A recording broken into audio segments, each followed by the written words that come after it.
Welcome to DMart पळसप्याचा या shopping साठी. हा आणि आम्ही आलेलो आहोत पनवेलला. खूप वर्षातून आलं असं वाटत. वर्षातून आलोय का? पाऊस पड छत्री ठेवतोस प्रीत? छत्री ठेवू. पाऊस गेलेला गेलेला आहे बघ. मी उतरले म्हणून पाऊस गेला. येताना मस्त सुके आलो आणि अचानक आम्हाला पाऊस लागला. नमस्कार मंडळी, नवीन ब्लॉग मध्ये स्वागत आहे. आणि आता आम्ही आलोय डीमार्टला पळसप्याला. थोडी खरेदी करायची आहे, तर चला जाऊया डीमार्ट मध्ये आणि काय नवीन आलेलं आहे ते बघूया. काही ऑफर वगैरे असेल तर मी तुम्हाला सांगेनच. जेवढं मला पॉसिबल होईल, मेन म्हणजे तेवढं मी शूट करेन, का आतमध्ये शूटिंग अलाउड नाही आहे. तर तुमच्यासाठी प्रयत्न करेन मी. So let's go. सगळं घेतलं, वॉलेट घेतला, सगळं आम्हाला सांगावं लागतं. हे घेतलं का, ते घेतलं का, कारण डायरेक्ट ट्रॉली घेऊन आपण गाडीमध्येच येणार. पिशव्या वगैरे काही घेतल्यात नाहीत, गाडीमध्येच आहे. सो चला. किती सुंदर दिसते. कशी दिसते मी आज? नवराचा टी शर्ट घातलाय, ब्युटिफुल. फ्रीजचं टी शर्ट घातलंय मी. मला आवडतं कसं घालायला. ओके, कम्फर्टेबल जरा काहीतरी ना. यस, चले चलो let's go. Go go. Basket घेतलाय मी आणि प्रीतने घेतलेली आहे ट्रॉली. एक ट्रॉली आणि एक बास्केट. अरे ते बरं नाही वाटत. मग असं हातात पकडू मी? ते ट्रॉल्या कमतरता आहे यांच्याकडे. पकड. म्हणजे कोणता घेतोस? हा ट्राय करायचा का तुला? ठीक आहे. प्रीत मीठ बघतोय कोणता घ्यायचा यावेळेला. पिंक सॉल्ट आहे का? सेंधा नमक. ठीक आहे, ट्राय करूया यावेळेला. इकडे सामान भरलेलं आहे. आम्ही बऱ्यापैकी भरतोय ट्रॉली. मागच्या वेळेला आले तेव्हा आटा, गव्हाचा आटा 300 रुपयाचा काहीतरी होता. आता कमी झालाय, 263 झालाय. स्पॉन्सर्ड मी नाहीये. हा एक तेलाचं सेक्शन आहे. तिथे खूप विचार करावा लागतो प्रीतला की यावेळेला कोणतं तेल घ्यायचं. पिशव्या सुद्धा आहेत आणि आपले ड्रम सुद्धा आहेत. कोणता घेणार आहेस यावेळेला? तेच मी पण विचार करते. गुलाब, डालडा, द सनफ्लॉवर. आणि खाली सुद्धा रेट आहेत, पण बऱ्यापैकी कमी झाले का रे? थोडेसे वाढलेत. पहिले 28, 138 असं काहीतरी होतं, तर 40, 150ला जायला आले. तेल बघतोय. प्रीत तेल स्टेशन प्रीतकडे आहे. प्रीत नेहमी वेगवेगळा तेल घेत असतो, म्हणजे चेंज करतो. नेहमी एक नसतो, महिन्याला सगळं 2 महिन्याने चेंज करतो. कधी कधी पिशव्या सुद्धा घेतो आम्ही. दोघांना काय, गणपतीला मात्र असं आपलं कॅन घेतो, जार. बघतोय प्रीत. मी आहे 2 ट्रॉल्या घेतल्यात. इकडे आमचं सामान आहे आणि इकडे आईचं सामान आहे. आईचं जास्त नाही आहे, पण आमचंच जास्त आहे घरातलं. नंतर मी तुम्हाला दाखवेन काय काय घेतले ते. ग्रोसरी शॉपिंगच करते. आणि या वेळेला आम्ही काय केलंय, बिस्किट वगैरे काहीच घेतलं नाही आहे. मी प्रीतला बोलले तुला जर काय हवं असेल तर तू घे बिस्किट, कुरकुरे वगैरे, कारण की मी जास्त खात नाही, जरा साखर कमीच केले. तर तो बोलतोय मी एकटा किती खाणार असं झालं. त्यामुळे त्यांनी सुद्धा काहीच घेतलं नाही आहे. ते आम्हाला बरं वाटतंय. तर असं वा वा बघ कसं बोलते. तर सुरुवात आपल्यापासूनच आपल्याला करायची आहे. जर आपण घरातल्या गोष्टी आणल्याच नाही तर आपण खाणारच नाही. नाहीतर चहा घेतला की 2 बिस्किट आपण खातो, पण त्याची काहीच गरज नसते. तेवढ्या कॅलरीज जातात. आता मी साखर बंद केली ना, हलकं 1 किलो तुम्ही बोलू शकता. वजन थोडंसं माझं कमी झालेलं आहे. म्हणजे मी फक्त साखर बंद केली, बाकी सगळं खाते. एखाद बिस्किट वगैरे ठीक आहे, जर आपण कुठे बाहेर गेलो तर एखाद बिस्किट वगैरे ठीक आहे, पण घरी असताना गरज नसताना पण चहामध्ये 4-4 बिस्किटं खातो. म्हणजे मी खायचे, थांब रे, मी खायचे, पण ते मी आता बंद केले होतं. त्यामुळं माझं बघून प्रीत सुद्धा खात नाही, तर बरं वाटते मला जरा. तर तुम्हाला सुद्धा कमी करायचं असेल तर सुरुवात पहिली आपल्यालाच करावी लागेल. घरातल्या गोष्टी आणायच्याच नाहीत, त्यामुळे आपण खातच नाही असं आहे. आता सध्या म्हणजे मी ट्रॉली भरलेली आहे, पण एक पण त्याच्यामध्ये कुरकुरे, वेफर, बिस्किट, ब्रेड वगैरे काहीच घेतलं नाही आहे. बघूया, जेवढं जमेल तेवढं करण्याचा प्रयत्न करतो, म्हणजे न खाण्याचा प्रयत्न करतो. बाकी बाहेर गेल्यानंतर खाणं होतंच आपलं, नाही असं नाही. कारण का आता आम्ही आलो, सकाळी भाकरी खाऊन आलो, पण खाल्लं काहीच नाही, अजूनसुद्धा काही खाल्लं नाही. म्हणजे आता बाहेरचं खाणं होणारच असं आहे. जेवढं टाळता येईल तेवढं आम्ही टाळतोय. त्यामुळं बरं वाटतं जरा. काय तुझं म्हणणं? प्रीत बिझी आहे तर बघतोय. आणि माझा नवरा माझ्यापेक्षा एक्साइटेड असतो शॉपिंगसाठी. ते पण ग्रोसरी शॉपिंग. घरासाठी काय वस्तू घ्यायची असते ना, तो खूप मनापासून घेतो. माझ्यापेक्षा जास्त तो घेतो. चला, आमच्या ट्रॉल्या भरलेल्या आहेत. गर्दी आहे डीमार्टमध्ये. आता कुठे थोडासा मोकळा स्पेस भेटला तर मग थोडीशी तुमच्याशी गप्पा केल्या. प्रीत बोलते की एवढे छोटे कप आहेत. तर माझं असं म्हणणं झालंय की एवढेच छोटे कप पाहिजे, म्हणजे 4-5 असे घोट घेता आले. आपण एकदम फुल भरून कप लागतो आपल्याला. फॉर एक्झाम्पल हे बघा, हे कप आहेत ना, असे आपल्याला कप लागतात. म्हणजे सवय झालेली आहे चहा पिण्याची. हा तो का तो काढतोय तोच आहे त्याची, तरी पण हा छोटाच आहे. हा थोडा छोटा आहे. हा तो बरा आहे. लेणे का सध्या आहेत घरी कप, पण हे छान वाटतात, पण पाहुण्यांना देऊ शकत नाही. देऊचा चहा दिला हा तो देता येईल. हे आपल्यासाठी. आता प्रीत मला बोलते तू जर आता हेल्थ कॉन्शियस झाले, त्यामुळे सगळ्या गोष्टी तू कट ऑफ करतेस. काय रे, पैसा बचाव नाहीये, हेल्दी होण्यासाठी सगळ्या गोष्टी चालू आहेत. तसं नवऱ्याचा पैसा वाचवतेच मी, टेन्शन घेऊ नको. काय म्हणतेस? हा यातलं चांगला आहे, 200 रुपयाला आहे ना. छान आहेत कप. तू खोललेला चांगलं आहे. डिझाईन ह्याच्यामध्ये हा एक कलर आहे आणि निळा कलर आहे. मला निळा कलर आवडतो. हा यातले आहेत. नको सेम आहे, फक्त आकार वेगळा आहे. चांगली क्वालिटी आहे. हा मला हा का आवडला, त्याने दाखवलायस तर ह्यालाच घेऊन आहे मी. पाहुण्यांना तेच बोलते, पाहुण्यांना हा नाही देऊ शकत होती, एवढंच चहा दिला. प्रीत काढते, पण छान छान डिझाईन आहेत इथे. मला सगळे कधी बघा, मला निळा कलरच आवडतो जास्त करून. हे मोठे आहेत. हे एक लक्सचं साबण नवीन आलेला आहे, 125 रुपयाला आहे. डिमार्ट प्राइस. चंदनचा आहे, पण वास मस्त येतोय. प्रीत खोलून दाखव कसे आहेत ते. खोललेलंच आहे ना. किती आहेत? 3 आहेत ना. वास चांगला येतो, चंदन सारखा वास येतोय मला. यायचा ट्राय करायचं का? प्रीमियम आहे तेच ना, पण नवीन दिसतं मला काहीतरी म्हणून बोलले घेऊया. हा साबण असं सेक्शन आहे, तिथे पण आम्ही कन्फ्युज होतो कोणता घ्यायचा. खूप सारे आहेत. अंगाचा साबण हा घ्यायचा. तो डब्बे बघते जरा, 90 रुपयाला बरे वाटतात का? हे ट्रान्सपरंट आहेत, पण पिंक कलर सुद्धा आहे त्याच्यामध्ये. घेऊ एक हात. हाच बरा वाटतंय. दोन्ही चांगले आहेत तसे. आपल्याकडे ह्याच्यातले कलर आहेत. ह्यातला कलर नाही आपल्याकडे. व्हाईट पिंक घेऊ मग. ओके हे घेते. चांगले आहेत पण 90 रुपयाला 4. पण किती अर्धा किलोच राहील कडधान्य त्याच्यामध्ये ना. अर्धा किलोच राहील. ठीक आहे, पण काय ना काय ठेवायला चटरपटर. त्याची प्राइस पण तशी आहे ना. हे 100 रुपयाला जरा थोडेसे आहेत, कडक आहेत, हलके कडक आहेत. आणि ते कितीला आहेत? ते थोडे मोठे आहेत. 1 किलो. मग हे घेऊ की नको? हे जरा पातळ आहेत. काय रे, काहीतरी ठेवायला असंच.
हे बघ ना, बघायला किती छान वाटते. असं पण छान आहेत. 80 रुपयाला तशा वाट्या मस्त वाटतात. पाण्याची बॉटल सुद्धा आहे, ती तुम्हाला 249 ला मिळेल. छान आहे. पण काय जाळी कशी आहे? 300 रुपये. चांगली आहे पण मजबूत आहे. ही 200 ला आहे. चांगलं आहे धुवायला. 100 रुपये. हे बघ, हे मला आवडले जास्त. छोटे छोटेसे असे बघ. एकदम एस्थेटिक वाटतात बघायला. ताटं पण आहेत तशीच. रॅकमध्ये आहोत आम्ही, बघतोय जरा. मला हे आवडलंय पण याचा सेट घ्यावा लागेल. एक घेऊन काय करणार मी, है ना. 4 तरी पाहिजे असते, 4 ताटं आणि 4 वाट्या. शाळा सुरू होत आहेत त्यामुळे स्टेशनरी लावलेली आहे त्यांनी मस्त मस्त. काय काय काय काय आहे प्रीत बघतोय, आम्हीच बघतोय. वया लावलेल्या आहेत इथे. छत्र्या सुद्धा आलेल्या आहेत. पावसाळ्याची तयारी. तू काय बघतोयस? पेन बघतोय. पेन. अच्छा, प्रीतला पेन हवाय. काय काय आहे, रबर आहेत. मी तुम्हाला जस्ट दाखवते पटकन. पेन्सिले आहेत. तिकडे बॅग सुद्धा आलेले आहेत. तिला रेनकोट घ्यायचा आहे. छोटी मुलं बघ. छत्र्या बघ ना प्रीत, बघायची का एखादं? पप्पांना हवंय शेतावर जरा घेण्यासाठी. तू पेन बघतोयस? बघतोय काहीतरी. लंच बॉक्स सुद्धा आहे तिथे. 219 रुपये. वेगवेगळी प्राइस आहे. 180 रुपये आहे. हा एक आहे. मस्त मस्त आहेत पण.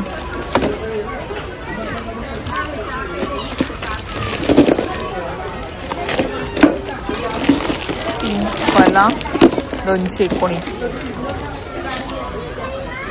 आणि इथे आहेत बॅग आहेत छोट्या मुलांसाठी. वाव मस्त आहे. स्पेस रिलेटेड आहे. किती रुपयाला आहे? 300 रुपयाची आहे पण छान आहे छोट्या मुलांसाठी. हा पण स्पेस ॲस्ट्रॉनॉट आहे वाटतं. आणि वाव युनिकॉर्नची आहे. 249ला आहे. छान आहे पण. खूप साऱ्या आहेत बॅगच्या सेक्शनमध्ये आहे मी. जे प्राइस आहे त्यांची पूर्ण असं भरलंय ते.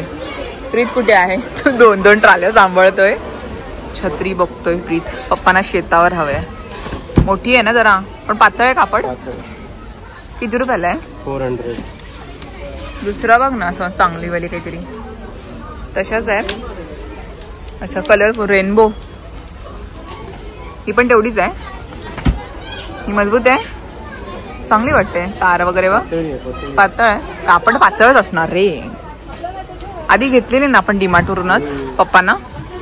शेतावर कसा वारा असतो ना त्यामुळे चांगली मजबूत लागते. पातळ आहे रे, खूपच पातळ आहे. सगळ्या तशाच आहेत. हे पण दुसरं आहे. सावकाश.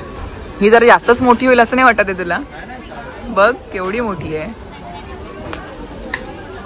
पावसाळ्यासाठी चपल्या आल्यात. मस्त आहेत पण. किंमत आहे 350. हा पण छान आहे कलर.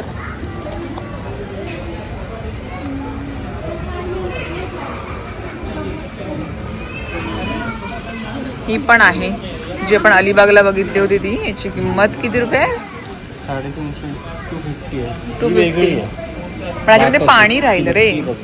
हा, ही बघितली होती आपण अलिबागला गेलेलो तेव्हा. ही 350 आहे ना? हा, ही 350ला आहे. 50 रुपये डिस्काउंट बोलते. आणि ही पण आहे ब्लॅक कलर. ह्या चपला घालायला काय नाही, कधी कधी लागतात. या असं रब्बर आहे ना, हा तो पाठून लागतो. आणि पाणी सुद्धा राहतो याच्यामध्ये. प्रीतनी काय काढलं? तीच काढलीस ना ब्लॅकवाली? हा एक आहे कलर. मला नाही वाटत, मी शूज नाही काढत. मला नाही वाटत मी घालीन म्हणून. हे मस्त वाटते. या चपला प्रीतलाच दिसल्या. 3 कलर आहेत त्याच्यामध्ये अवेलेबल. मी ही घातले. पिंक पण छान आहे. म्हणजे असं काढघाल करायला आपल्याला पटकन इझी वाटेल पावसाळ्यामध्ये. छान आहेत प्रीत. या कोणत्या घेऊ? यांनी सगळ्याच काढल्यात बघ. हा आहे काळा कलर. कोणतं ह्याच्यामध्ये सांग? पिंक. आणि हा कोणता आहे? थोडासा तुझा पाय दिसून येईल का? हा, उठून दिसेल पाय. पिंक पण छान आहे. दुसऱ्या पायाला आता एक शूज घातले मी आणि अशी बघतीये. छोटी आहे का मोठी आहे? नाही, परफेक्ट आहे. डीमार्टची शॉपिंग आमची झालेली आहे. आणि डीमार्टमधूनच आम्ही घेतलेला आहे पिझ्झा. कारण की पाऊस पडतोय. फ्रेश बेक पिझ्झा आम्ही सकाळी निघालेलो. सकाळी भाकरी खाऊन निघालो. त्याच्यानंतर आम्ही काहीच खाल्लं नाही आहे. डीमार्टमध्येच होतो. थोडं सामान घ्यायचं होतं तर ते घेतलं. आणि आत्ता वाजले किती? डाएट. हा, डाएट चालू आहे. आणि आता वाजले किती? मी गाडीत बसले थांब. ओके, आणि आता वाजलेले आहेत 4:30. त्यामुळे भूक लागलेली आहे म्हणून आम्ही पिझ्झा घेतला. म्हणजे काहीच खायला नव्हतं. सो मी आता आतमध्ये जाते आणि मग बोलते तुमच्याशी. तर आले मी गाडीमध्ये बसले. पाऊस चालू झालेला आहे. येतानाच आम्हाला लागला पाऊस चांगलाच. आता पिझ्झा घेतलाय तो खातोय. भूक लागले चांगलेच है ना. गरमागरम पिझ्झा. आरामात डीमार्टची शॉपिंग केलेली आज है ना. कारण की आज आहे प्रीतची सुट्टी. त्यामुळे सावकाश निवांत शॉपिंग केली. आणि आज कुठे गेलो पण नाही. दादर वगैरे कुठेच नाही गेलो. दादरला वगैरे जातो ना. कारण की आम्ही सुट्टी असली की मोस्ट ऑफ टाइम आम्ही पनवेल साईडला येतोच. काही ना काही काम असतं आमचं. कारण की अलिबागला फक्त आमचा बीच आहे फिरण्यासाठी है ना. असं काही मॉल वगैरे नाही तिकडे फिरण्यासाठी. त्यामुळे रायगड मार्ट आहे पण तेवढी शॉपिंग नाही होत तिकडे. त्यामुळे आम्ही पनवेल साईडला आम्ही इकडे तिकडे मॉलमध्ये वगैरे फिरत असतो. जर तुम्हाला कुठे आजूबाजूला आम्ही दिसलो तर आमच्या जवळ आम्हाला भेटायला नक्की या है ना. म्हणजे आम्ही सिऊडला पण असतो, ओरियनला पण असतो है ना. बहुतेक मॉलला आम्ही असतो. सुट्टीच्या दिवशी असतोच. तर कुठे भेटलं तर आम्हाला बघा, या आमच्याशी भेटायला आम्हाला आवडेल है ना. सेल्फी काढायला आवडेल मला. तर चला आता खातो आम्ही. पिझ्झा घेतलाय, प्रीतने एक घेतला आणि मी एक घेतलाय. कारण की आम्हाला दोघांना सुद्धा भूक लागलेली. एका पिझ्झाने जास्त भूक लागली. एका पिझ्झाने भागलं नसतं म्हणून 2 पिझ्झा घेतले. मागच्या वेळी नाराज झालेली ना. का? एकच पिझ्झा घेतला. एकच पिझ्झा घेतला होता. अंगा अलिबागून मला भूक लागली आणि आम्ही मध्येच कुठेच गाडी थांबवत नाही. डायरेक्ट पहिले पोहोचतो आणि मग खाण्याचं. एकदा थांबलो की मग तिथे वेळ होतो म्हणून प्रीत पहिले आपण पोहोचूया मग आपण खाण्याचं. भाकरी वगैरे घेऊन येतो आणि सोबत आमचा डबा असतो. आम्ही भाकरी वगैरे घेऊन येतो. काही ना काही नाश्ता असतो तो. तर चला आजचा व्लॉग तुम्हाला कसा वाटला मला कमेंट मध्ये नक्की सांगा. शॉपिंग कशी वाटली आणि मी त्याच्या व्लॉग मध्ये किती सामान काय घेतले ते नक्की दाखवणार तुम्हाला. ओके, नेक्स्ट ब्लॉग मध्ये तुम्हाला मी सगळं दाखवेन की मी काय शॉपिंग केलेली आहे. ते बऱ्यापैकी शॉपिंग केलेली आहे. नेक्स्ट ब्लॉगला बघा. तर चला आजचा ब्लॉग मी एंड करते आणि भेटते तुम्हाला पुढच्या ब्लॉग मध्ये, म्हणजेच उद्याच्या ब्लॉग मध्ये. चलो bye bye. Bye bye bye bye.